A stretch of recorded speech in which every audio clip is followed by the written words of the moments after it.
কোকা-কোলার এক বিজ্ঞাপন নিয়ে গোটা দেশে সমালোচনার ঝড় বইছে। চলছে এই পণ্য বয়কটের হিড়িক। এ নিয়ে নিজের ভেরিফাইড ফেসবুক পেজে একটি পোস্ট করেছেন বাংলাদেশি ইসলামী আলোচক মাওলানা মিজানুর রহমান আজহারি।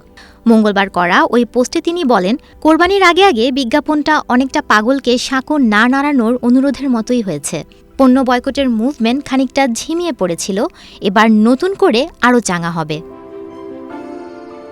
তিনি স্ট্যাটাসে যে কোনো আগ্রাসনের বিপক্ষে অবস্থান নিতে বলেন, যার যতটুকু সম্ভব ইসলাম বিদ্বেষী ও জালিমদের পণ্য কেনা থেকে দূরে থাকতে পরামর্শ দেন। তিনি বলেন, পণ্য বর্জন কতটা শক্তিশালী তা বলার অপেক্ষা রাখে না। মালয়েশিয়াতে তা স্বচক্ষে দেখেছেন তিনি। এখানে ম্যাকডোনাল্ড এবং স্টারবাকস অনেকটা আইসিইউতে বলেও স্ট্যাটাসে উল্লেখ করেন তিনি।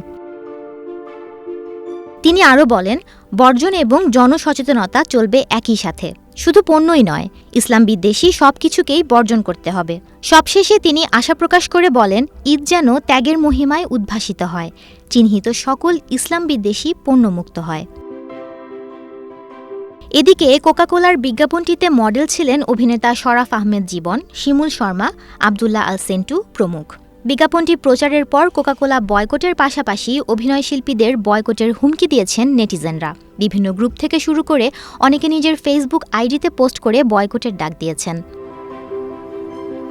পরে বয়কটের তোপের মুখে পড়ে কোকা-কোলা বিজ্ঞাপনে মডেল হিসেবে কাজ করার বিষয়ে মুখ খুললেন অভিনেতা শিমুল শর্মা। মঙ্গলবার বেলা 11টার দিকে এই অভিনেতা তার ফেসবুক আইডিতে এক পোস্টে লেখেন, যদিও পরিচয় দেবার মতো একজন অভিনেতা এখনও হয়ে উঠতে পারেননি তিনি। একজন অভিনেতা হওয়ার জন্য যে অধ্যাবসায় এবং দূরদর্শিতা দরকার সেটা এখনও তার হয়ে ওঠেনি। তিনি চেষ্টা করছেন মাত্র।